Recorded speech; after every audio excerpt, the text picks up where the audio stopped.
Quando Marco Navarro deu queixa do desaparecimento do seu filho de 13 anos, Eli, os investigadores presumiram que o rapaz tinha simplesmente fugido de casa. Seria apenas mais um adolescente que, dentro de poucos dias, apareceria, envergonhado e a pedir desculpa. Durante 3 dias desesperados, a cidade guardou os seus segredos, enquanto um pai aguardava por respostas que nunca chegavam. Até que os detetives encontraram um cartão micro SD escondido, colado com fita adesiva no interior de um livro da biblioteca, e descobriram a gravação que exporia uma conspiração que chegava aos mais altos escalões do poder. Uma conspiração que eles matariam para manter enterrada. As mãos de Marco Navarro tremiam enquanto ele discava o 112. O relógio atrás dele marcava 4h47 da manhã, os seus dígitos vermelhos a rasgarem a escuridão da madrugada como olhos acusadores. O seu turno de manutenção tinha terminado há 20 minutos, mas em vez de ir para casa e encontrar Eli a dormir na sua cama, ele regressou a um lar vazio. "O meu filho não voltou para casa esta noite", disse ele ao operador. "Eli Navarro, ele tem 13 anos." A patrulha chegou em 8 minutos. O agente Carter registrou a queixa inicial, enquanto o seu parceiro, Rodrigues, percorria o pequeno apartamento com Marco. O quarto de Eli contava uma história que provocava um nó no estômago de Marco. A cama permanecia feita, com os cantos impecavelmente dobrados, ao estilo militar, como Eli sempre a deixava. A sua mochila da escola estava sobre a secretária, com os trabalhos de casa concluídos e organizados em pastas de cartolina. Mas o skate, que geralmente ficava encostado à porta do armário, tinha desaparecido, juntamente com o capacete e a pequena câmera que ele usava para os seus vídeos de exploração urbana. "Parece que ele planeava ir a algum lado", disse Carter, rabiscando notas. "Alguma ideia de onde ele poderia ter ido? A zona portuária, talvez. Ele filma lá às vezes. Ou a biblioteca." Marco esfregou o rosto. O telemóvel dele vai direto para o voicemail. A detetive Mara Quinlan chegou quando a primeira patrulha estava a terminar. Tinha recebido a chamada em casa, saltando da cama antes mesmo de o seu café ficar pronto. 23 anos na polícia. Tinham-na ensinado a ler cenas de crime como se fossem texto, e esta pareceu-lhe errada desde o momento em que entrou pela porta do apartamento. "Mostre-me o quarto dele outra vez", disse ela a Marco. Ficaram à porta, enquanto Mara estudava o espaço. Limpo, organizado, tudo no seu lugar, exceto o equipamento de skate em falta. Ela abriu o armário de Eli e encontrou as roupas arrumadas por cor. As gavetas da secretária continham material escolar separado em compartimentos. Um rapaz tão metódico não desaparecia por impulso. "Fale-me de ontem", disse Mara. "Quando o viu pela última vez?" "Por volta das 3h30, quando saí para o trabalho, ele estava a fazer os trabalhos de casa. Pensei que talvez fosse à biblioteca antes do jantar." A voz de Marco falhou. "Liguei por volta das 6 para saber como estava. Ninguém atendeu. Pensei que ele estivesse no meio das estantes, onde a rede é fraca. Eu trabalho tempo até às 4 da manhã. Ele devia mandar-me uma mensagem quando chegasse, mesmo que eu não respondesse logo." Nada. Mara pegou no seu telemóvel e ligou para a autoridade de transportes. O passe de estudante de Eli tinha registrado uma entrada no terminal do centro da cidade às 18h23, embarcando na linha azul em direção à zona portuária. Não havia registro de saída correspondente. "Preciso de ver as câmaras de trânsito de ontem à noite", disse ela ao sargento da patrulha que se lhes juntara. "Concentre-se na rota da zona portuária entre as 6 e as 8 da noite." Do outro lado da cidade, o promotor adjunto Jonah Rhee passava pelo controlo de segurança do tribunal, com a pasta numa mão e o café na outra. O julgamento de Victor Lasca entrava na sua terceira semana. e cada dia parecia uma luta contra a corrente, enfrentando uma equipa de defesa que tinha transformado a dúvida razoável numa forma de arte. Bom dia, Jonah! Ellen Morris, a promotora principal, parecia ter envelhecido 5 anos no último mês. Pronto para mais um round, com o Dow e o seu circo? Tão pronto quanto é possível. Com o que temos? Ray sentou-se na sua cadeira, na mesa da acusação. Alguma novidade do júri sobre aquela questão das provas que eles enviaram ontem? O juiz Pike quer rever isso no seu gabinete antes de o tribunal abrir. Algo sobre as discrepâncias na linha do tempo em que o Dow continua a insistir. A sala de audiências começou a encher-se de repórteres, familiares das vítimas e o grupo habitual de observadores jurídicos atraídos por casos de grande visibilidade. Victor Lasca estava sentado à mesa da defesa, com seu fato caro impecavelmente passado, a estudar papéis, com a concentração de um cuja liberdade estava em jogo. O incêndio que matara 12 pessoas no complexo de habitação social fora considerado fogo posto. A acusação argumentava que Lasca o tinha orquestrado para libertar o terreno para um novo empreendimento. A defesa pintava-o como um bode expiatório para falhas burocráticas e construção de má qualidade. O juiz Pike ocupou o seu lugar precisamente às 9 da manhã. Senhoras e senhores, antes de chamarmos o júri, quero abordar a questão da linha do tempo que eles submeteram ontem. O advogado de defesa, Martin Dow, levantou-se suavemente. Meritíssimo, acreditamos que a linha do tempo da acusação continua fundamentalmente falha. O depoimento da testemunha, que afirma ter visto o meu cliente na propriedade na noite do incêndio, contradiz os registros do cartão de acesso eletrônico em quase 40 minutos. Essa testemunha está morta, meritíssimo, disse Ellen Morse, com a voz tensa. A morte foi considerada suicídio, o que apenas aumenta a incerteza em torno do seu depoimento, respondeu Dow. O júri tem todo o direito de questionar as provas de uma testemunha falecida cujo estado mental estava claramente comprometido. De volta ao outro lado da cidade, Mara estudava as imagens granuladas da câmara de trânsito no ecrã do seu portátil. O carimbo de data e hora marcava 18h47. Uma carrinha de serviço branca percorria lentamente a Harbor Street, a mesma rota que Eli teria feito desde a paragem do metro até a zona portuária. A matrícula do veículo estava obscurecida por lama, de forma deliberada ou acidental. Ela rebobinou e reproduziu a sequência novamente. A carrinha fez 2 passagens pelo mesmo trecho de 3 quarteirões. O seu telemóvel vibrou. Quinlan! Detetive, aqui é o sargento Kowalski. Temos agentes a pressionar para arquivar o caso do miúdo desaparecido. Querem classificá-lo como uma provável fuga e passá-lo para a patrulha. Com que base? Equipamento de skate em falta, sem sinais de entrada forçada, adolescente com acesso a transportes. Perfil de risco padrão. Mara fechou o portátil. Eu não acredito na teoria da fuga. A cena está demasiado limpa e temos um veículo suspeito na rota. Vou manter o caso. Os departamentos estão sobrecarregados com o julgamento do Lasca, que consome todos os recursos. Alguém está a perguntar se isto realmente precisa das horas de um detetive. Precisa. Achas que o Eli realmente fugiu? Ou estará este desaparecimento ligado a algo muito mais sinistro? Deixe seu comentário. Será que a detetive Quinlan conseguirá encontrar o Eli antes que seja tarde demais? Curta este vídeo e continue a assistir para descobrir.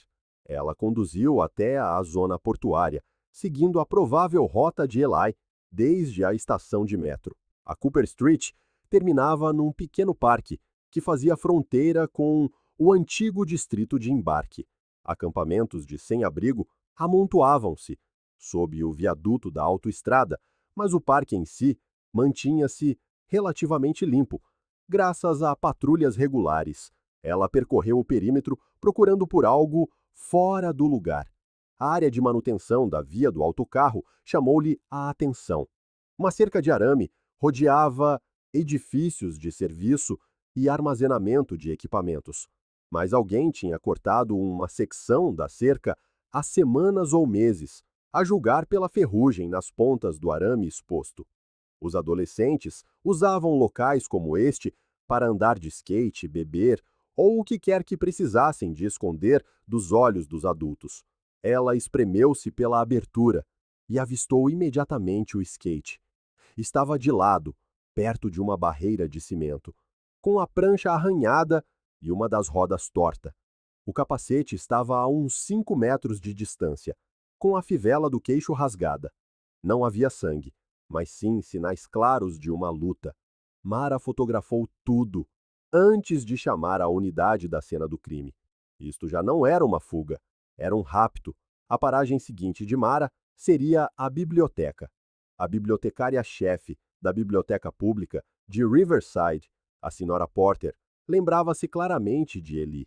Ela tinha trabalhado no turno da noite no dia anterior, fechando às 20 horas, e Eli tinha entrado a correr pelas portas da frente 1/4 para as 8, com o skate debaixo do braço. Ele foi direto para a seção de jovens adultos, disse ela a Mara. Não parou na recepção, não procurou nada. Ele sabia exatamente qual era o livro que queria. Ele requisitou alguma coisa? Não. Ele passou talvez 10 minutos nas estantes e depois saiu pela saída lateral. Isso foi invulgar. A maioria dos miúdos da idade dele usa as portas principais. Mara seguiu a senhora Porter pela biblioteca até a secção de jovens adultos. As estantes estendiam-se em filas organizadas, com a iluminação fluorescente a projetar sombras nítidas entre elas. A senhora Porter parou numa secção intitulada Aventura Urbana. Ele gravita sempre para esta área. Livros sobre explorar cidades, fotografia urbana, esse tipo de coisas. Mara percorreu as lombadas. Cidades subterrâneas, infraestruturas esquecidas. A metrópole oculta. Os seus dedos pararam num volume grosso intitulado Túneis e Passagens, um guia para a exploração urbana. Ela retirou-o da prateleira e abriu a capa. Dentro da sobrecapa frontal, um pequeno pedaço de fita adesiva prendia um cartão micro SD contra a lombada do livro. 20 minutos depois, Mara estava sentada no seu carro com o seu portátil, o cartão micro SD inserido num leitor. O cartão continha um único ficheiro de vídeo, com data e hora da noite anterior, às 18h39. A filmagem estava tremida, claramente gravada, com uma câmara de mão em condições de pouca luz. O vídeo abria com uma vista noturna da zona portuária. 2 homens estavam perto de um portão de arame, as suas vozes audíveis sobre a água, mas difíceis de distinguir devido ao ruído ambiente do trânsito próximo. Tratamos dele, disse um dos homens. A câmara fez zoom, mas ambas as figuras permaneceram na sombra. A doca 17 está limpa. Nenhuma testemunha depois da meia-noite. Algo metálico brilhou no peito de um dos homens. Um distintivo, talvez, ou algum tipo de identificação oficial. O operador da câmara aproximou-se, tentando obter um ângulo melhor, mas o cascalho solto rangeu sob os seus pés. Ambos os homens viraram-se na direção do som. Ei! O grito foi claro e nítido. Quem está aí? O vídeo tornou-se um borrão de movimento. Passos a correr, respiração ofegante, a câmara a saltar descontroladamente enquanto o operador fugia. O ficheiro cortou abruptamente após 37 segundos. Mara reproduziu-o mais 3 vezes, tentando extrair detalhes da filmagem sombria. O áudio estava abafado, os rostos nunca nítidos o suficiente para identificação, mas o carimbo de data e hora colocava ele na zona portuária. 30 minutos antes de o seu passe de transporte ter sido registrado na estação do centro. Ele tinha filmado algo, escondido as provas e depois tentado ir para casa. O seu telemóvel vibrou com uma mensagem da unidade da cena do crime.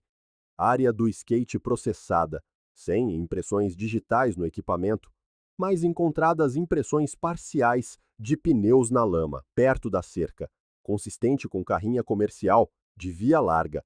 Mara estava a rever o vídeo novamente quando o seu telemóvel tocou. Detetive Quinlan, aqui é o promotor adjunto Jonah Rhee. Pelo que sei, ficou com um guezo de um menor desaparecido ontem. Correto. Concordaram em encontrar-se na esquadra dentro de 1 hora. O parque de estacionamento da esquadra da polícia cheirava a cimento e a gases de escape. Mara encontrou Rhee à espera junto aos elevadores. Um homem alto, na casa dos 30, com a postura cuidada de quem passa a maior parte do tempo em tribunais. Obrigado por me receber, disse ele, enquanto subiam para a divisão de detetives. Queria discutir isto longe do tribunal, demasiados ouvidos por lá. Encontraram uma sala de interrogatório vazia e fecharam a porta. Rhee tirou uma pasta de cartolina, cheia de documentos. O caso Laska tem sido um pesadelo desde o início, disse ele. Testemunhas a morrer, provas a desaparecer, obstáculos burocráticos a cada passo. E agora temos um miúdo desaparecido. Acha que eles levaram o rapaz para pressionar o pai de alguma forma?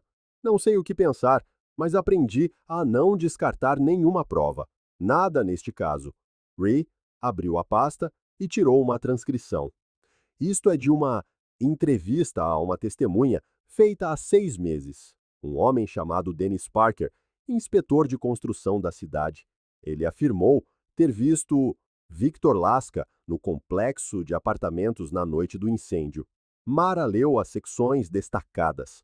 Parker tinha descrito ter visto Laska a discutir com alguém perto da entrada traseira do edifício por volta da meia-noite.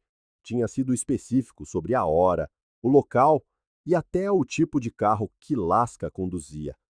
Parker morreu há 2 dias, continuou Rhee. Considerado suicídio, deixou um bilhete a dizer que não conseguia viver com o que tinha visto. Mas você não acredita nisso. Parker não tinha histórico de depressão, nem problemas financeiros, nem crises pessoais. Mara estudou a transcrição novamente. Algo na formulação incomodava, um ritmo familiar no diálogo citado.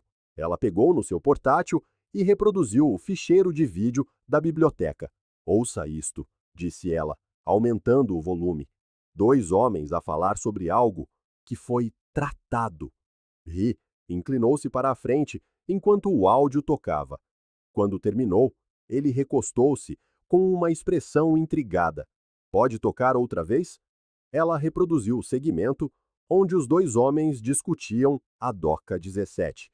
Os olhos de Rhee arregalaram-se. Acha que são as mesmas pessoas? Acho que o seu rapaz desaparecido pode ter filmado algo muito mais perigoso do que exploração urbana. O telemóvel de Mara tocou enquanto discutiam os próximos passos. Detetive Quinlan, aqui é o Terry Walsh, das provas. Aquele cartão micro SD que submeteu esta manhã, estamos com um atraso de pelo menos 48 horas. O julgamento Laska tem-nos a processar itens prioritários sem parar. Isto pode estar ligado ao caso Laska. Ainda mais razão para seguir o procedimento adequado. A cadeia de custódia tem de ser impecável se isto acabar em tribunal. Depois de ela desligar, Rhee abanou a cabeça. 48 horas. E enquanto isso, um rapaz de 13 anos está desaparecido.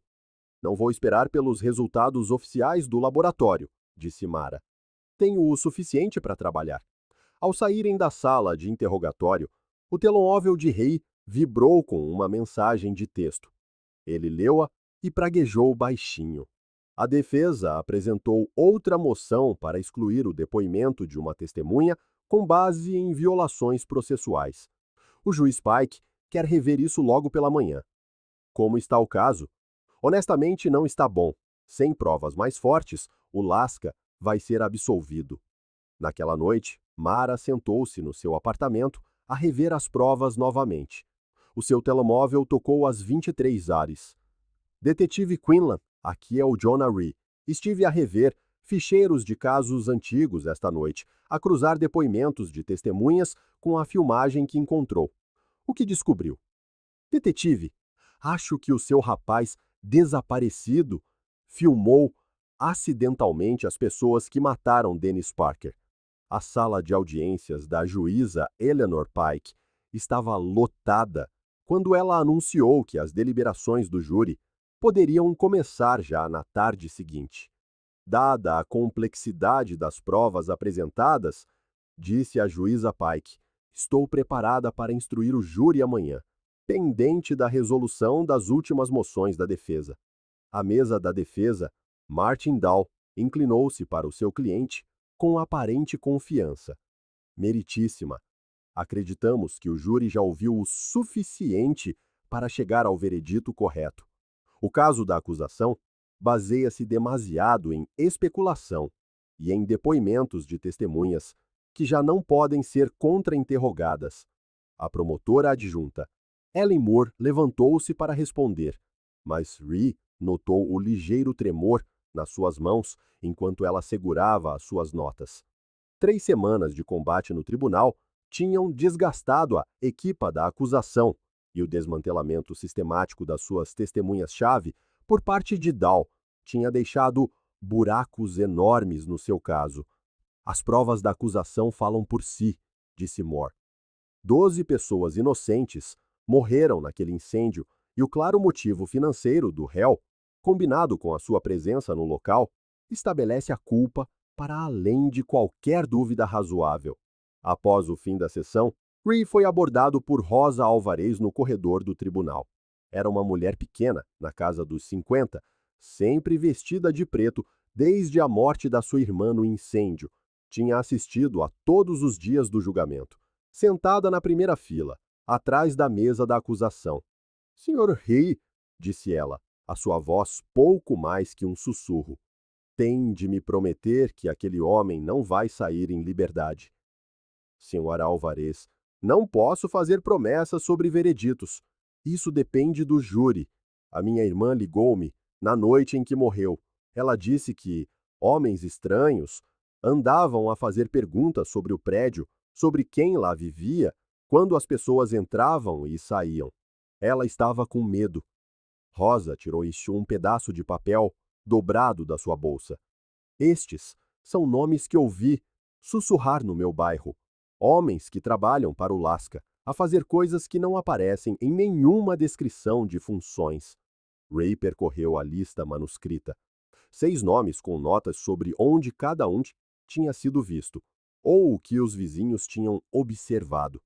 No final, Rosa tinha escrito Colin Dwyer. Onde conseguiu estes nomes? As pessoas falam, Sr. Rhee, especialmente quando têm medo. A minha irmã não foi a única que notou os homens do Lasca a rondar antes do incêndio. Rhee ligou imediatamente a Mara. Detetive Quinlan, aqui é o Rhee.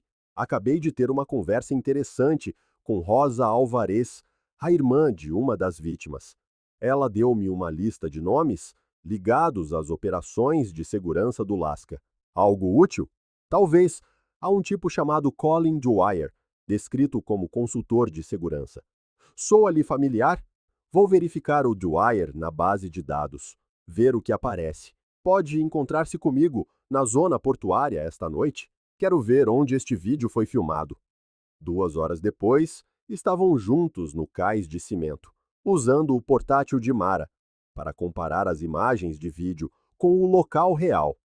Os ângulos da câmera sugerem que ele estava a filmar dali, disse Mara, apontando para um aglomerado de cabeços de amarração de cimento. Boa linha de visão, rota de fuga fácil. Mas ele não escapou, disse Rhee. Algo correu mal. Caminharam até aos cabeços e encontraram arranhões recentes no cimento, como se alguém tivesse deixado cair algo pesado. Mara ajoelhou-se e fotografou as marcas. O seu telemóvel vibrou, com uma mensagem da perícia. Encontramos algo perto da cerca da via do autocarro. Pequena área de contenção parece um local de preparação. O local ficava a 10 minutos de distância, escondido atrás de um edifício de serviço, onde a instalação de manutenção dos autocarros fazia fronteira com um terreno abandonado. A perícia tinha demarcado um espaço retangular de aproximadamente 2,5 por 3,5 metros, parcialmente escondido por ervas daninhas e detritos espalhados. Alguém limpou uma arrecadação, explicou o técnico principal. Atividade recente. Encontramos resíduos de abraçadeiras de plástico num encaixe de tubo. Mara examinou os fragmentos das abraçadeiras. O plástico tinha distintos flocos azuis incrustados no material. Alguma ideia do que são esses flocos azuis?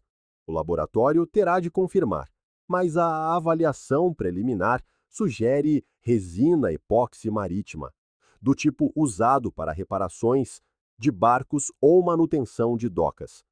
Então estamos à procura de alguém com acesso a materiais marítimos que preparou um local de contenção perto de onde o rapaz desapareceu. Essa é a teoria de trabalho. Enquanto saíam do local, o capitão de Mara ligou com notícias indesejadas. Quinlan, estou a receber pressão do centro da cidade sobre este caso do miúdo desaparecido. Dizem que estás a tentar ligá-lo ao julgamento do Lasca. Estou apenas a seguir as provas. Bem, segue-as com cuidado. A última coisa que precisamos é de uma detetive a criar complicações para uma acusação de alto perfil.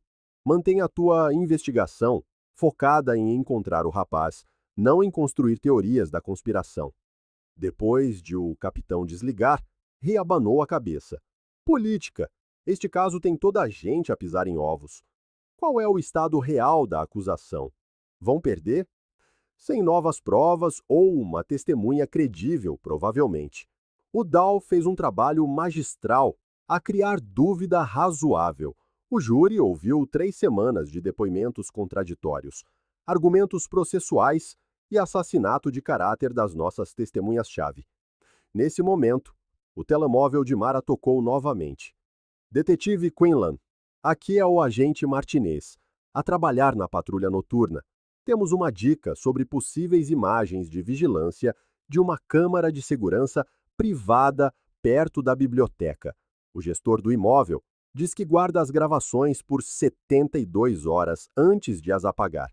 O gestor do imóvel está a ser difícil em relação a mandados e acesso. Quer tudo por escrito antes de cooperar. Mara pegou nas suas chaves.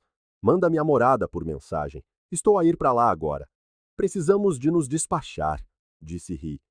O júri enviou outra pergunta esta noite sobre as provas da linha do tempo. Estão a debater-se com as contradições nos depoimentos das testemunhas. O que é que isso significa para o teu caso? Significa que estão à procura de razões para absolver. Sem algo concreto para corroborar a nossa teoria, o Lasca vai sair em liberdade. Se Lasca for absolvido, quem raptou ele perde qualquer motivo para o manter vivo.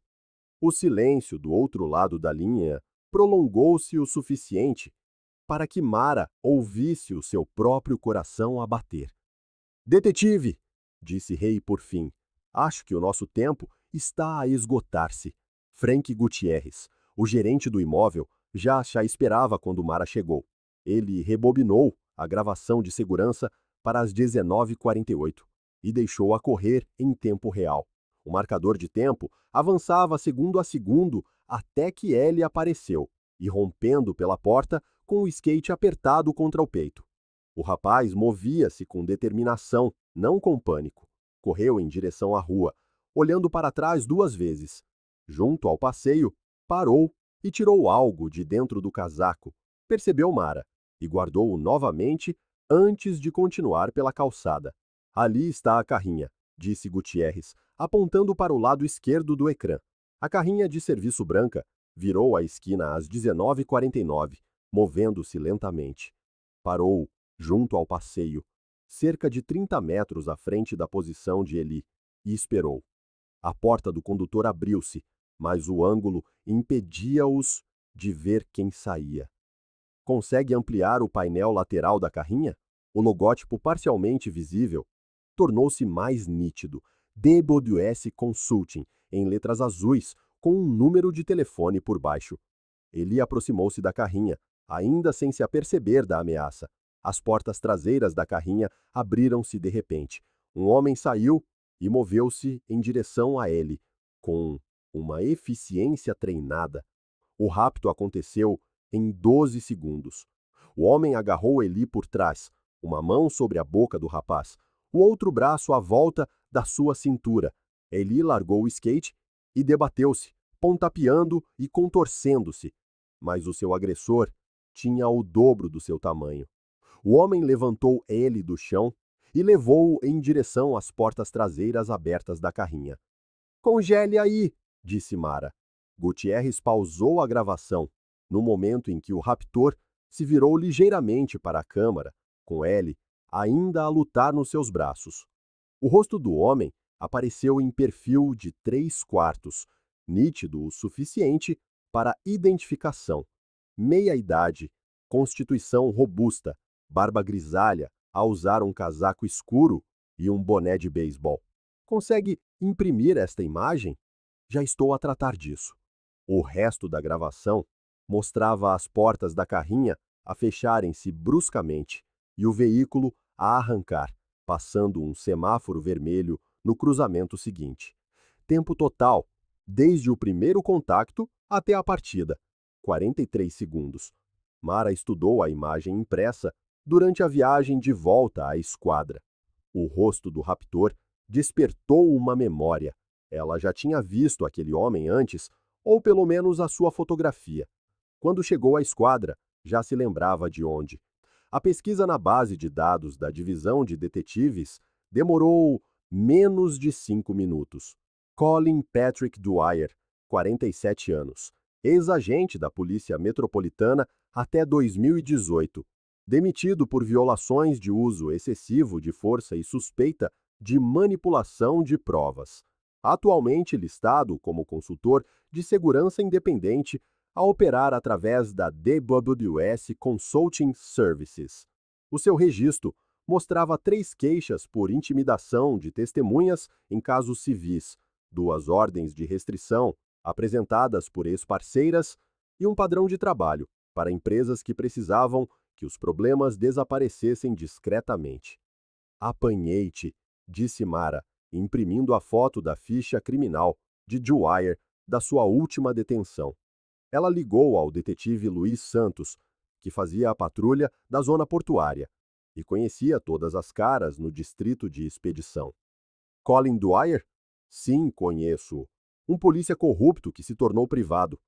Já o viste perto das propriedades da Alaska?" "Algumas vezes.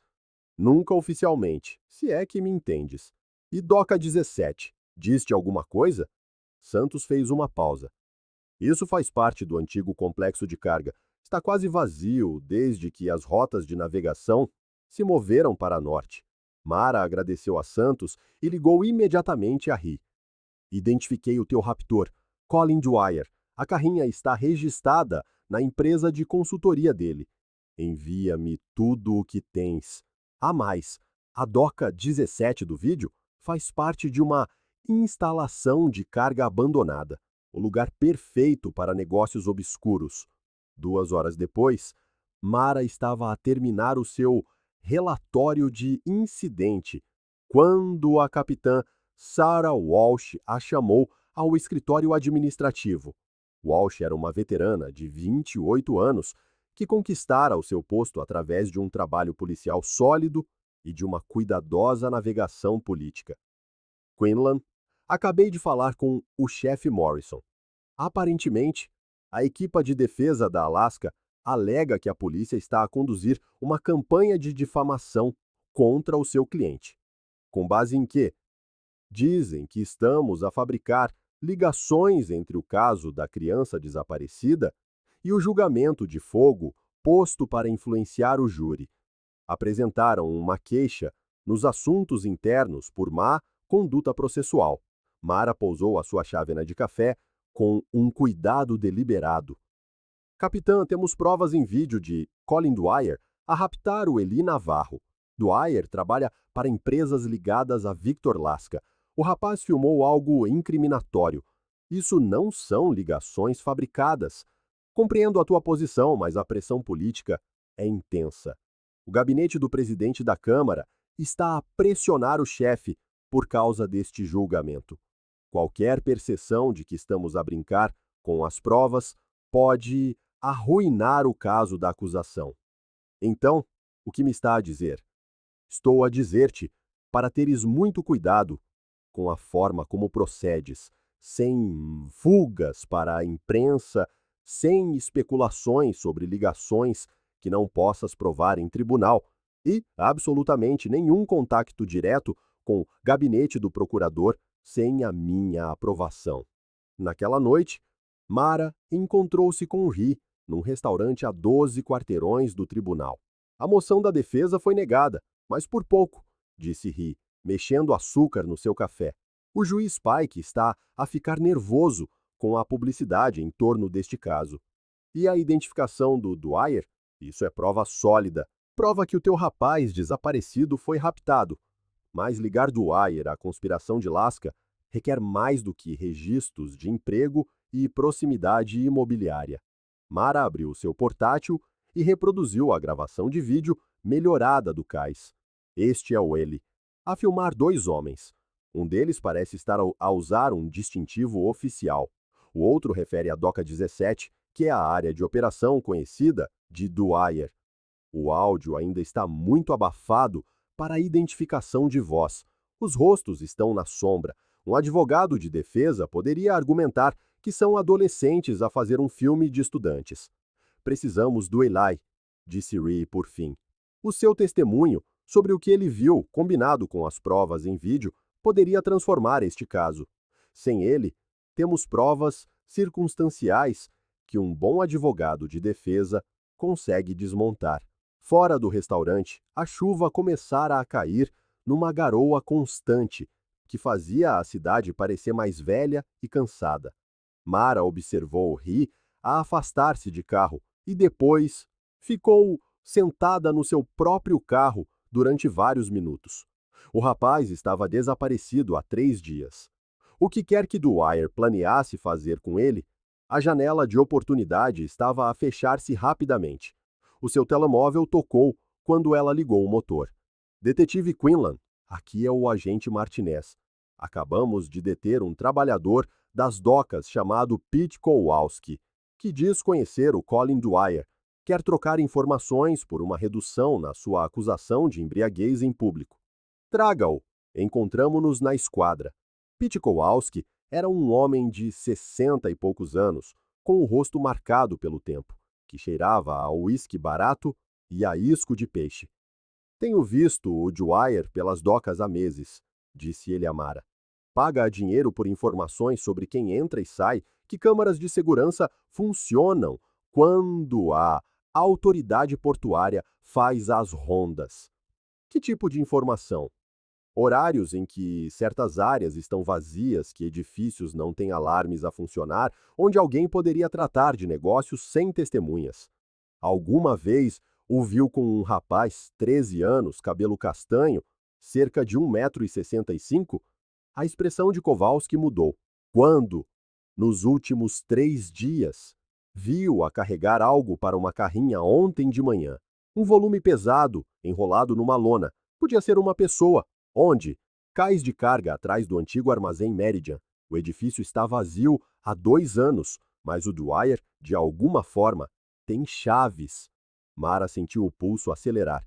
Pete, preciso que me mostres exatamente onde viste isso. E as minhas acusações. Ajuda-me a encontrar este rapaz, e eu garanto que o gabinete do procurador saberá que cooperaste.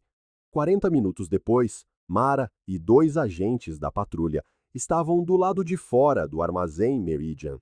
O edifício era uma estrutura de tijolo de 5 andares que fora abandonada quando a indústria naval consolidou as operações na nova instalação portuária. As janelas dos 3 primeiros andares estavam tapadas com tábuas, mas várias janelas dos andares superiores mostravam vidros partidos e tábuas em falta. A empresa de segurança faz patrulhas 2 vezes por semana, informou agente Chen. A última visita foi na segunda-feira. A próxima está agendada para sexta. Timing perfeito para alguém que precisa de um lugar sossegado para manter um refém. Devemos esperar por um mandado? Perguntou Chen. Pessoa desaparecida em perigo iminente, decidiu ela. Vamos entrar. O interior do armazém era um labirinto de contentores de carga vazios, maquinaria abandonada e detritos deixados por anos de negligência. Eles revistaram o resto do chão sistematicamente, verificando cada contentor e área de armazenamento grande o suficiente para conter uma pessoa. Nada. Num escritório de canto, com vista para o cais de carga, Mara encontrou provas de que alguém tinha sido mantido ali recentemente. Fragmentos de abraçadeiras de plástico no chão, um pedaço de fita adesiva colado a um radiador e manchas escuras no cimento que podiam ser sangue. Ele esteve aqui, disse ela aos agentes da patrulha, mas já não está. O telemóvel de Mara tocou. O identificador de chamadas mostrava número desconhecido. Senhor Quinlan. Detetive, aqui é o Frank Gutierrez. O que posso fazer por si, Frank? Há um tipo mais velho que trabalha na manutenção da zona portuária que talvez possa ajudar. Qual é o nome dele? Ed Castillo. Trabalha na manutenção da cidade há 30 anos. Ele conhece cada cano, esgoto e saída de água no distrito portuário. Onde posso encontrá-lo? Normalmente ele fica no Mickey's Tavern, na Harbor Street, depois do turno dele acabar. Deve estar lá agora. O Mickey's Tavern era o tipo de bar onde os trabalhadores da cidade bebiam há 50 anos. Ed Castillo estava sentado na ponta do balcão, a beber uma cerveja e a ler um livro de bolso. O Frank Gutierrez disse que talvez me pudesses ajudar, disse Mara, sentando-se no banco ao lado dele. É a detetive que procura o rapaz desaparecido. Exatamente. Fala-me sobre a Doca 17 e a área circundante. Doca 17. A expressão de Ed tornou-se pensativa. Aquela área tem algumas infraestruturas antigas, esgotos pluviais, de quando as operações de carga eram mais extensas. A maioria deles liga-se a uma saída principal que deságua na baía. Algo de invulgar nessa saída? Há um esgoto que faz um som distinto na maré baixa. A água bate numa grelha de metal da maneira certa para criar um assobio. Os locais chamam-lhe a chaleira, porque soa como uma chaleira de chá quando a maré está a vazar. Mara sentiu o pulso acelerar. Onde fica exatamente essa saída? A cerca de 200 metros a leste da Doca 17. O acesso é feito através de escotilhas de manutenção, ao longo do paredão, mas precisas de chaves e conhecimento do sistema para navegar com segurança. Mara agradeceu a Ed e saiu do bar com uma urgência renovada. As más notícias chegaram quando Mara alcançou seu carro para sair do local. Detetive Quinlan, aqui é o Sargento Martinez. Temos um problema. Alguém arrombou a unidade de controlo de provas na noite passada. O que foi levado? O cartão microSD original do seu caso de pessoa desaparecida. Mara sentiu o estômago afundar. Alguma outra prova comprometida? Apenas esse item. Trabalho interno? Parece que sim. O intruso tinha códigos de acesso e conhecia a disposição do sistema de armazenamento. Depois de desligar, Mara ligou imediatamente a Ri. Temos um problema maior do que a pressão do tempo. Alguém roubou o cartão microSD original das provas. Por favor, diz-me que fizeste cópias. Eu clonei-o para o meu portátil, mas a cadeia de custódia está agora comprometida.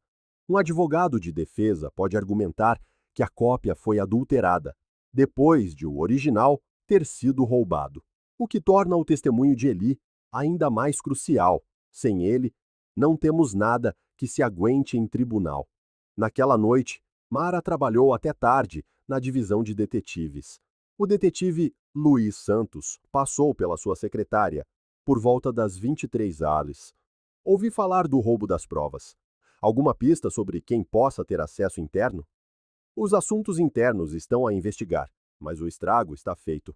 Sem o cartão original, as nossas provas em vídeo são vulneráveis à contestação.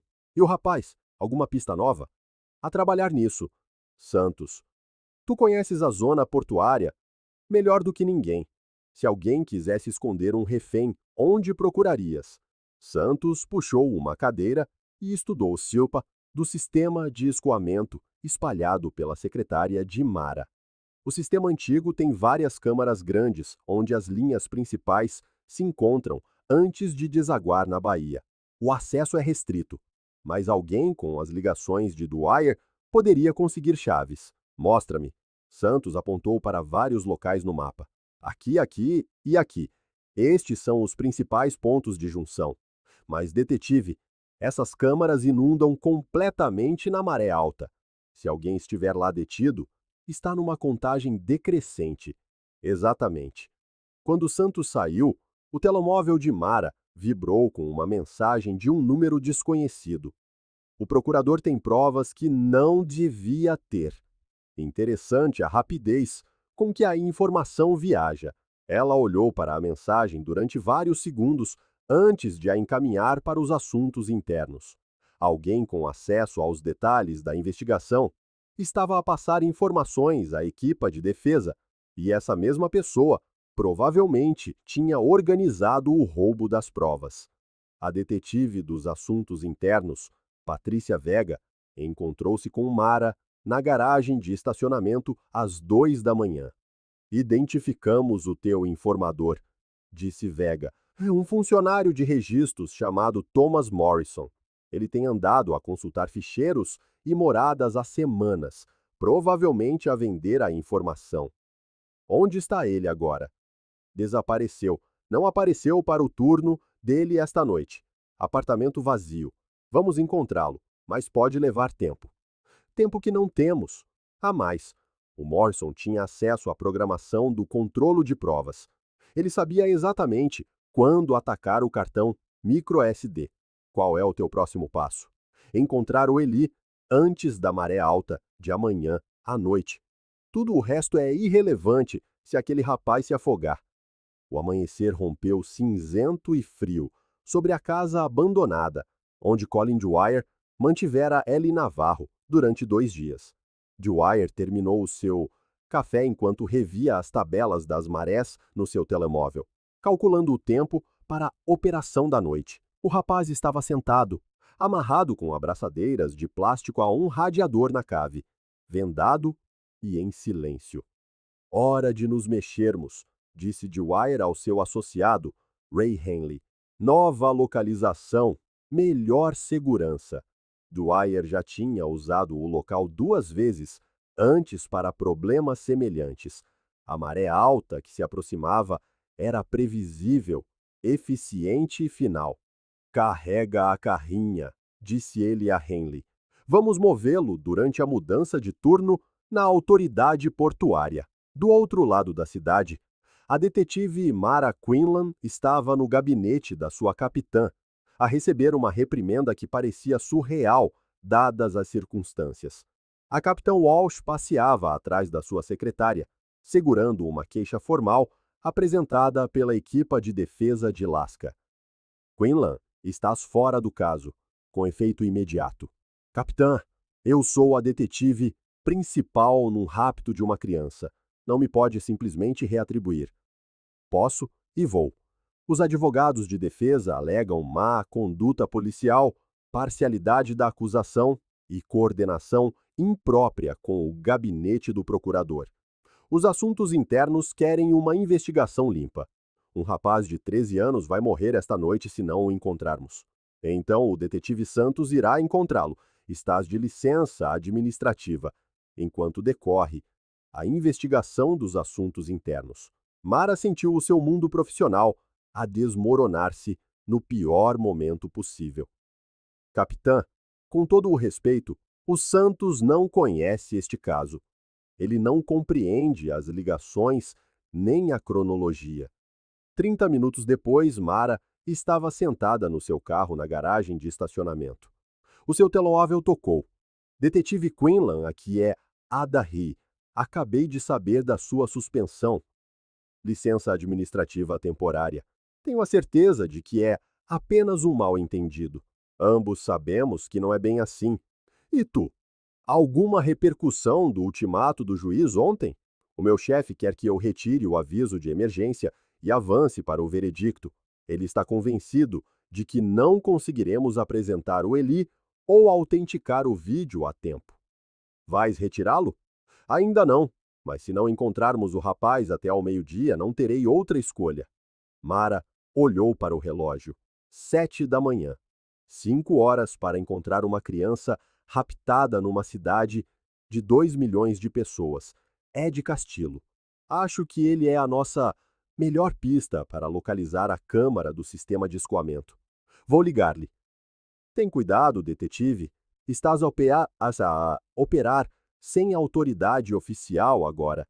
Se algo correr mal, Ed Castillo encontrou-se com Mara no pátio da manutenção. Estive a pensar no que disseste sobre alguém usar o sistema de escoamento para esconder uma pessoa, disse Ed. Existem 3 câmaras suficientemente grandes e isoladas para esse propósito. Ele apontou para locais na planta. R12, R17 e R23. Todos são pontos de junção importantes.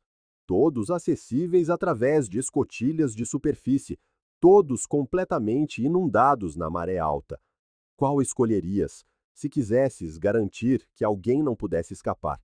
RD17 é a mais isolada, a de mais difícil acesso, e a maré sobe mais rápido lá, por causa da forma, como as linhas de drenagem convergem. Podes mostrar-me como aceder a ela? Ed hesitou. Detetive, esses túneis são perigosos mesmo para trabalhadores experientes. O horário das marés não perdoa, e se te perderes lá embaixo, precisamos de agir agora. Detetive, se alguém estiver a deter o rapaz no sistema de escoamento, não o moverão até mais perto da maré alta. Precisamos de chegar lá antes deles. A viagem até ao distrito de expedição demorou 15 minutos com pouco trânsito. Eles estacionaram perto de um aglomerado de estruturas de betão que abrigavam os principais pontos de junção do sistema de escoamento. Ed pegou no seu molho de chaves e localizou a chave de acesso para a câmara R17. A escotilha fica a cerca de 50 metros naquela direção, disse ele, apontando para uma plataforma de betão perto da beira da água. Antes de entrarem no ponto de acesso, Mara ligou a Santos. Santos, acho que sei onde eles estão a deter o rapaz. Câmara de escoamento R17, no distrito de expedição. Encontro-me contigo lá com reforços. Não há tempo. Os raptores podem movê-lo se virem atividade policial. Detetive, estás de licença administrativa. Não podes conduzir operações policiais. Sou uma cidadã à procura de uma criança desaparecida. Acontece que coincide com a minha perícia profissional. Ela desligou e continuou a caminhar com Ed em direção à escotilha de acesso. Ed destrancou a pesada escotilha de metal e levantou-a, revelando uma escada que descia para a escuridão. Eu vou primeiro, disse Ed. Estes túneis podem ser difíceis de navegar. Ed, se algo acontecer lá embaixo, preciso que saias e peças reforços. Eles moveram-se pelo cano de escoamento em fila indiana. Ed na frente com a planta e a corda de segurança. Mara a segui-lo com a sua lanterna e arma de reserva. Após 10 minutos de progresso cuidadoso, Ed parou e levantou a mão. Vozes à frente, sussurrou ele.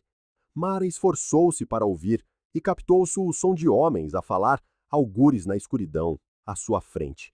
As vozes estavam demasiado distantes e abafadas para distinguir palavras, mas eram definitivamente humanas e definitivamente não deviam estar no sistema de escoamento. A que distância fica a câmara? Sussurrou ela. Talvez 50 metros. Existe outra maneira de nos aproximarmos?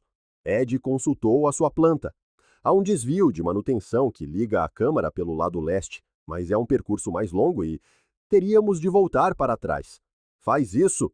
Eles refizeram os seus passos até a plataforma de junção e entraram num cano de escoamento diferente. Esta rota era mais estreita e mais difícil de navegar, mas oferecia a vantagem de se aproximarem da câmara por uma direção inesperada. 20 minutos depois, Ed parou no que parecia ser uma parede de betão lisa.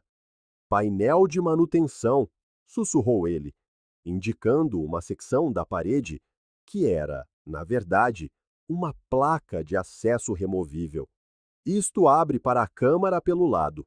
Mara sacou da sua arma de reserva e acenou para que Ed prosseguisse.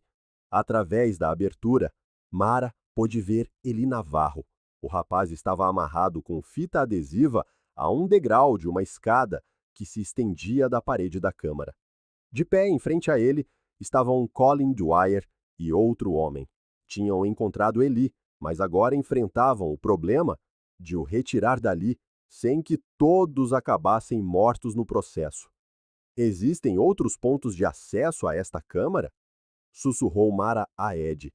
A entrada principal é pelo túnel primário, mas eles nos verão chegando. Este painel de manutenção é a nossa melhor opção. Mara ponderou a situação tática.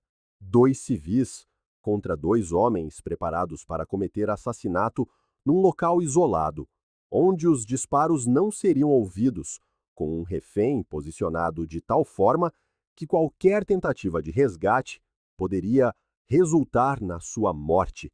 A voz de Santos soou no seu auricular. Estou a 5 minutos da sua localização com unidades de apoio. Santos, eles estão na câmara R17. 2 homens, o rapaz está vivo, mas amarrado. Se entrarem com sirenes e luzes, eles matam-no. Qual é a sua avaliação tática? Ambiente confinado, acesso limitado, refém em posição vulnerável. A abordagem precisa ser cirúrgica. Consegue manter contato visual até chegarmos? Sim, mantenha a posição e aguarde o reforço. Depois de terminar a chamada, Mara percebeu que enfrentava uma decisão que definiria tudo o que se seguiria: esperar pelo apoio oficial e arriscar que os sequestradores detetassem a presença da polícia, ou tentar um resgate imediato, enquanto ainda tinham o elemento surpresa. Ed, preciso que saias daqui e guies as unidades de apoio até este local. O que vais fazer? Ganhar algum tempo. Enquanto Ed refazia o caminho pelos túneis de drenagem, Mara posicionou-se junto ao acesso de manutenção e tentou calcular ângulos, tempo e as probabilidades de sucesso. 2 contra 1, ambiente desconhecido, refém em perigo. O rádio dele crepitou. Detetive Santos, aqui é a unidade 7. Temos contato visual com uma van branca estacionada perto da estrada de acesso de manutenção. A matrícula corresponde à do veículo de Colin Dwyer. Algum movimento perto da van? Negativo. Parece vazia. Todas as unidades mantenham as posições no perímetro. Ninguém se mexe até termos cobertura completa. Dentro da câmara de drenagem, Mara observava pelo acesso de manutenção, enquanto Dwyer testava vários equipamentos e explicava o plano da noite ao seu cúmplice. A maré começa a subir por volta das 6, disse Dwyer, consultando gráficos espalhados sobre a sua mesa improvisada. Às 8h30, esta câmara estará completamente inundada. A corrente leva tudo para a baía. As ordens são para eliminar a testemunha, independentemente do veredito. É arriscado demais deixá-lo vivo. Mara sentiu o estômago contrair-se. Vamos garantir que este miúdo entende o que acontece às pessoas que filmam o que não devem, disse Dwyer, segurando a chama a centímetros do rosto de Eli. O rapaz tentou afastar-se, mas a fita adesiva limitava os seus movimentos. Os seus olhos mostravam o tipo de terror que vem da certeza de que a morte se aproxima. Mara tomou a sua decisão. Ela removeu completamente o painel de acesso de manutenção e deslizou para dentro da câmara, mantendo-se agachada e usando os contentores de equipamento como cobertura. O seu auricular crepitou com a voz de Santos. Detetive Quinlan, informe a sua situação. Em posição, refém em perigo imediato, preciso de distração a partir do ponto de acesso alternativo, respondeu ela por texto. A resposta veio rapidamente, a criar diversão, a partir da entrada do túnel principal. O que foi isso?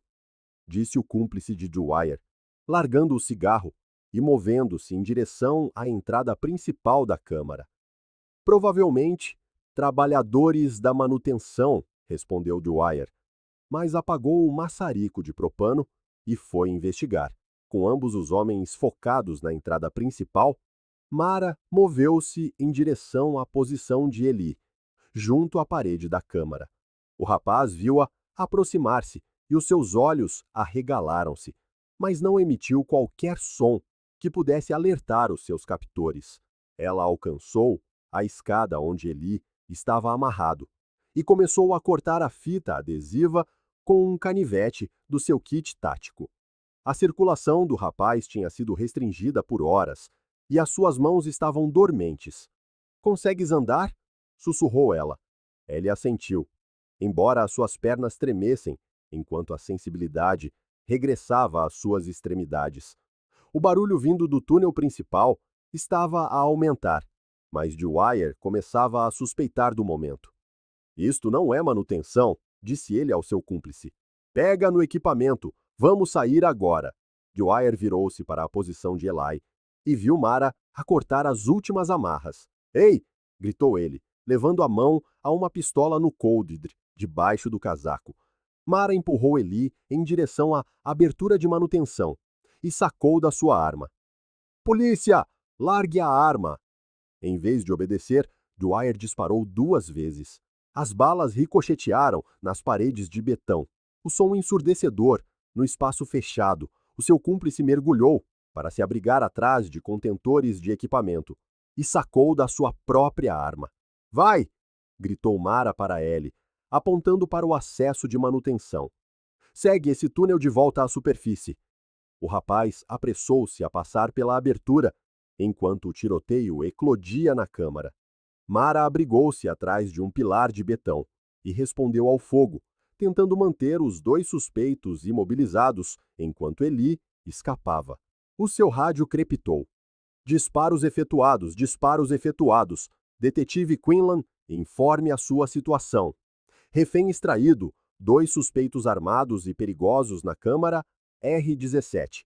A SWAT chega em 90 segundos. Santos e os seus agentes de apoio alcançaram a entrada principal da câmara enquanto o tiroteio continuava lá dentro.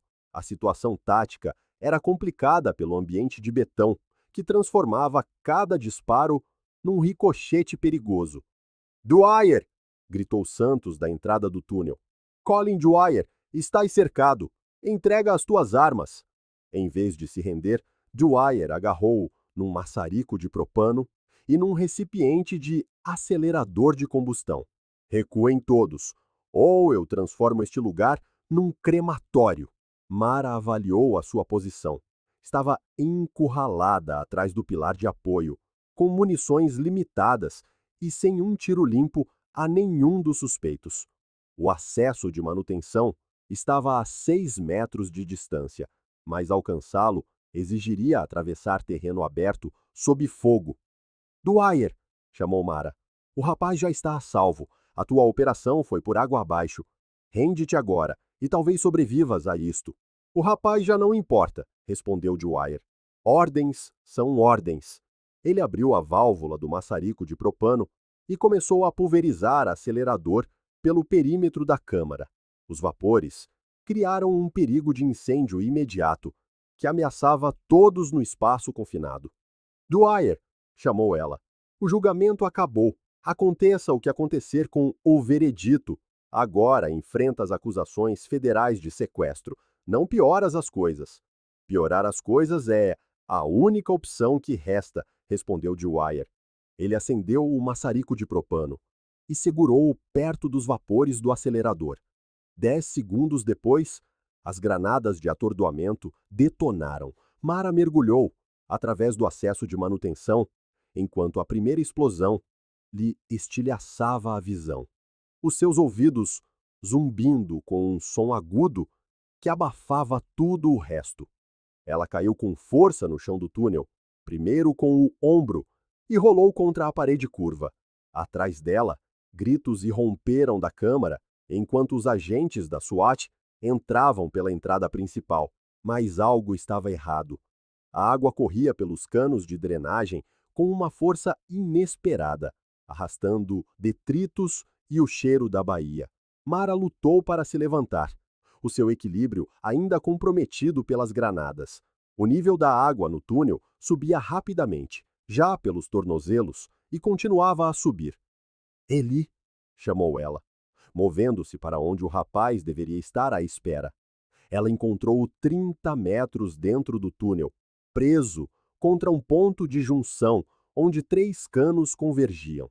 Mara alcançou-o no momento em que o nível da água lhe atingiu as coxas. Ela agarrou no braço de Eli e puxou-o em direção a uma escada de manutenção aparafusada à parede do túnel. Consegue subir? Acho que sim. Mara ajudou Eli a subir a escada em direção a uma plataforma de manutenção 3 metros acima do chão do túnel.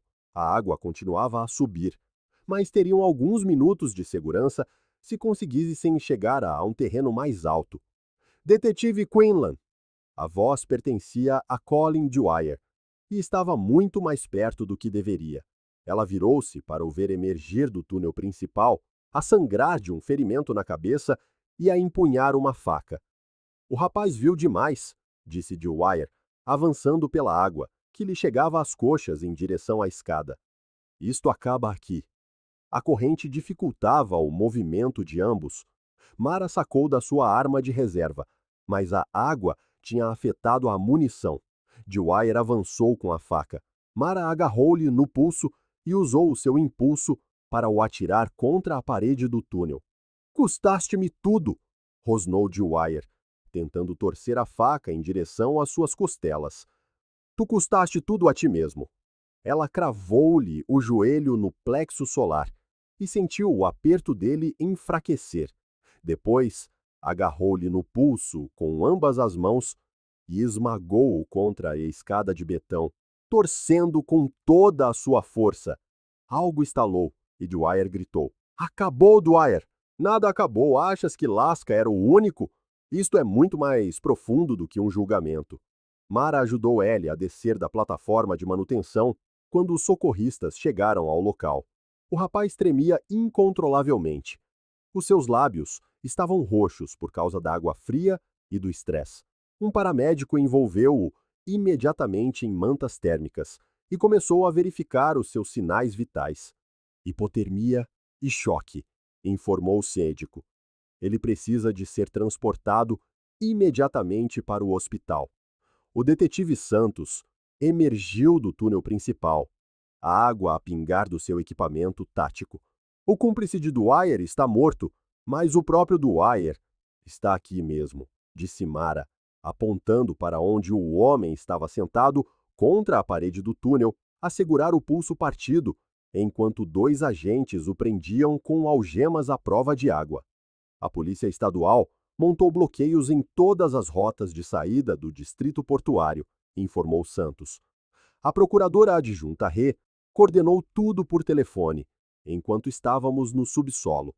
Ao chegarem à superfície, o telemóvel de Mara vibrou imediatamente, com múltiplas mensagens. A primeira era de Rê. Anúncio do veredito em 40 minutos. Temos o testemunho? Ela olhou para Ellie, que estava a ser colocado numa maca, apesar dos seus protestos de que se sentia bem. A temperatura corporal do rapaz ainda estava perigosamente baixa, mas os seus olhos estavam alerta e focados. Eli, disse ela, o júri está prestes a anunciar o veredito no julgamento de Lasca. Tens força suficiente para testemunhar sobre o que filmaste? Eu quero testemunhar. Aqueles homens mataram pessoas. O paramédico abanou a cabeça. Este paciente precisa de atenção médica imediata. Ele pode esperar. Não, disse Ellie, lutando para se sentar na maca. Não pode esperar. Se anunciarem o veredito, sem o meu testemunho, os maus ganham. Mara olhou para o relógio. 15h22. O tribunal ficava a 12 minutos de distância com sirenes, mas a condição médica de Eli era legitimamente séria. Rê chegou ao local, enquanto debatiam as opções de transporte. Ele olhou para Eli e tomou a decisão, por todos. Vamos levá-lo para o tribunal com apoio médico completo. O testemunho deste rapaz pode salvar vidas e prevenir futuros assassinatos. O paramédico concordou relutantemente em acompanhá-los, montando equipamento de soro portátil na parte de trás de uma ambulância. Mara foi com Eli, enquanto Rê o seguia noutro veículo, usando o seu telemóvel para coordenar com o gabinete da juíza Pike. Meritíssima, disse Rê ao telefone, temos a testemunha e as provas. O rapaz está ferido, mas insiste em testemunhar. Precisamos de uma audiência de emergência antes que o veredito seja anunciado. Através da janela da ambulância, manchada pela chuva, Mara via a cidade desfocar-se enquanto as sirenes abriam caminho pelo trânsito.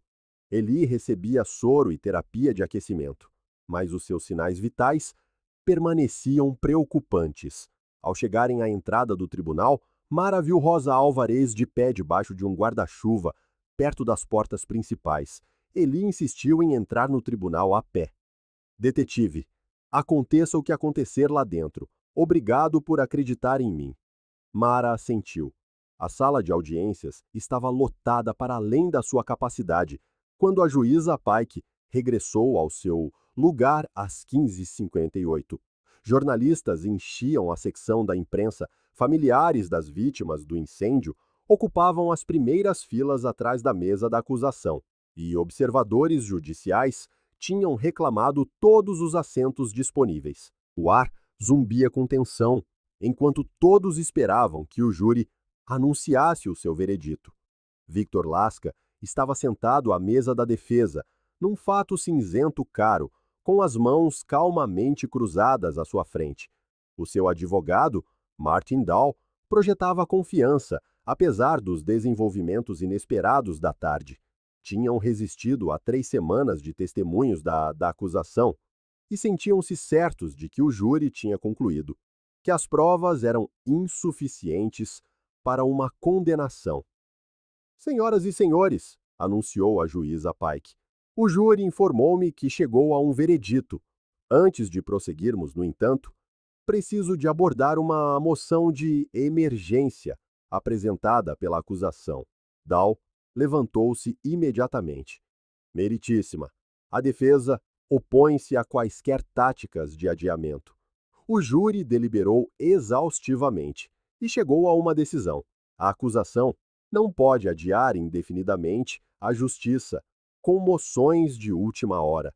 Nesse momento, as portas da sala de audiências abriram-se e a detetive Mara Quinlan entrou com Eli Navarro. Meritíssima, disse o procurador adjunto Jonah Rhee, levantando-se da mesa da acusação. A acusação requer a reabertura deste caso com base em provas recém-descobertas e no testemunho de uma testemunha crucial que foi sequestrada, para impedir de comparecer em tribunal. A reação foi imediata e explosiva. Dahl saltou da sua cadeira. Objeção! Isto é completamente impróprio. A acusação não pode apresentar provas depois de as deliberações do júri terem terminado.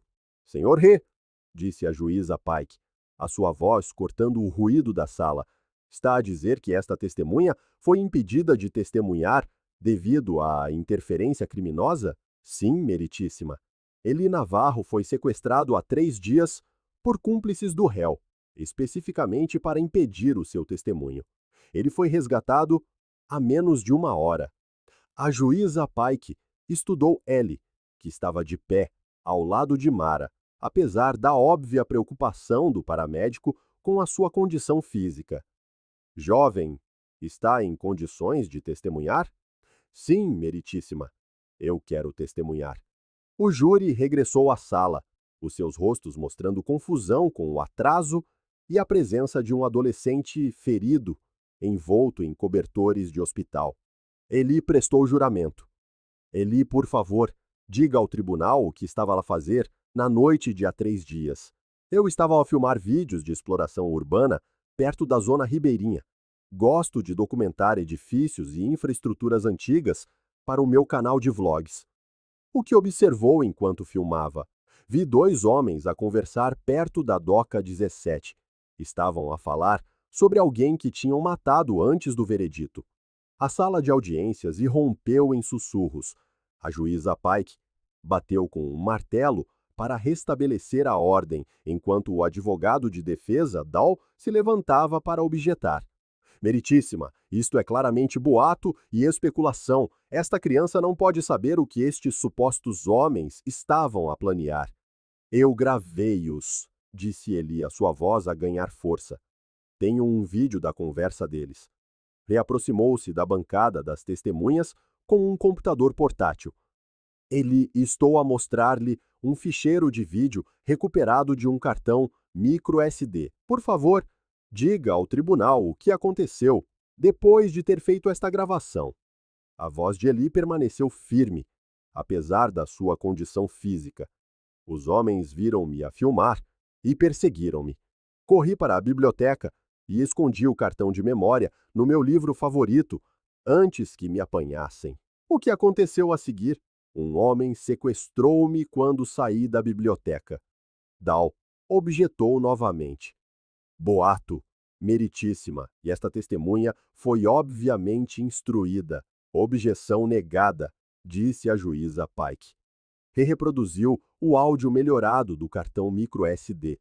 As vozes eram claras o suficiente para o júri entender. Ele, o seu sequestrador, explicou do que se tratava esta conversa. Ele disse que tinham matado uma testemunha no caso do incêndio que ia testemunhar contra o Sr. Laska. A sala de audiências irrompeu novamente. Vários jurados inclinaram-se para a frente nas suas cadeiras, subitamente alerta para implicações que lhes tinham escapado durante o julgamento original. Objeção! Gritou Dahl. Isto é especulação completamente prejudicial. Mas antes que a juíza Pike pudesse decidir, o próprio Victor Laska inclinou-se para o seu advogado e sibilou. Tu devias ter resolvido isto.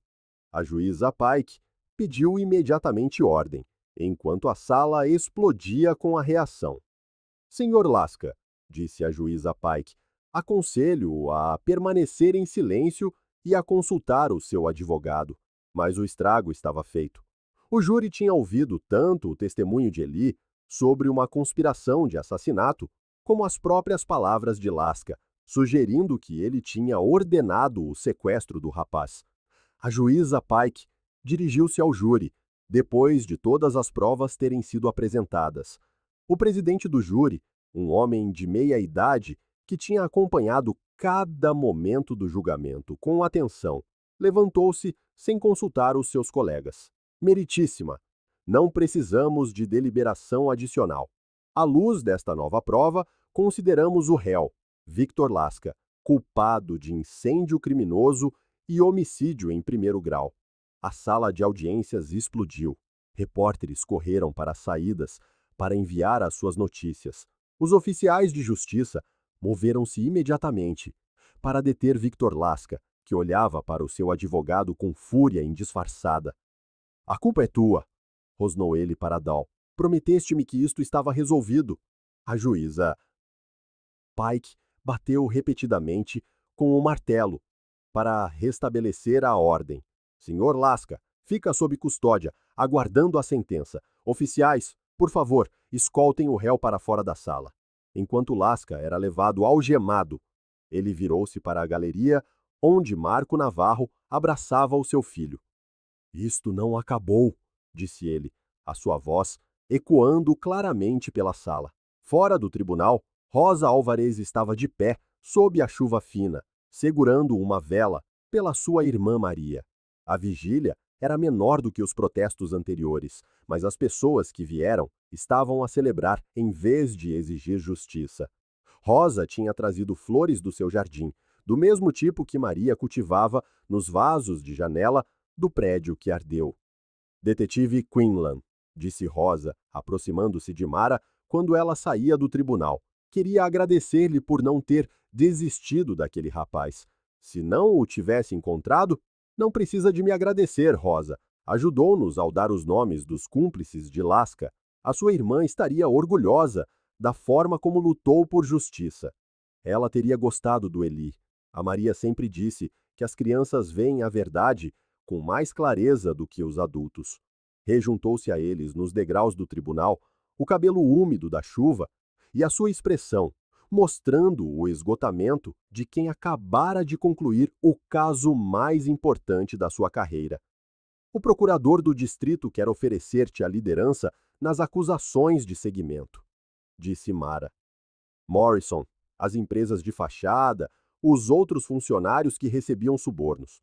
Ouvi dizer que é uma oportunidade que faz uma carreira. Tu mereceste. A juíza Pike apareceu à entrada do tribunal, tendo terminado a sua papelada pós-julgamento. Ela avistou He e caminhou até ao pequeno grupo. Senhor He, disse ela, lidou com uma situação impossível com integridade e perícia. A comunidade jurídica precisa de mais procuradores que coloquem a justiça à frente das estatísticas de condenação. Obrigado, meritíssima. Embora tenha de admitir que a detetive Quinlan fez a maior parte do trabalho pesado. Ambos fizeram o que era necessário para proteger uma criança e expor a corrupção. É exatamente isso que o sistema deve fazer.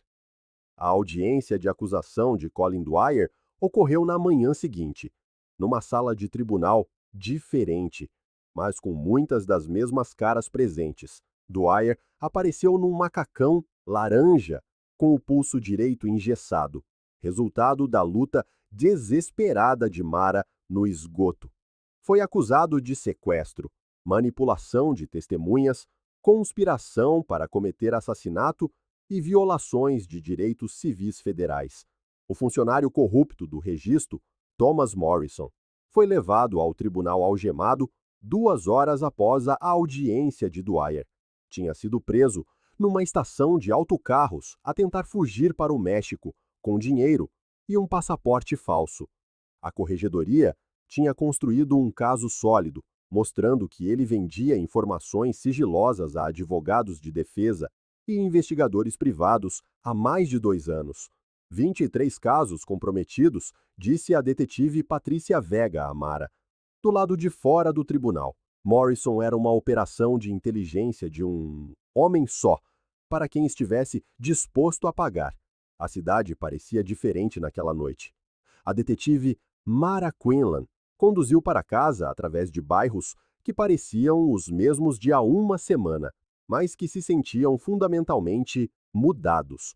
Um rapaz de 13 anos com uma câmara tinha exposto uma conspiração que chegava a todos os níveis do governo da cidade, e os efeitos em cadeia continuariam por meses ou anos. Mas esta noite, Victor Lasca estava na prisão. Rosa Álvarez acendia velas pela sua irmã com lágrimas de alívio, e Eli Navarro estava a salvo. Obrigado por assistirem até ao fim. Se gostaram desta história, por favor, deixem um gosto neste vídeo e subscrevam para mais.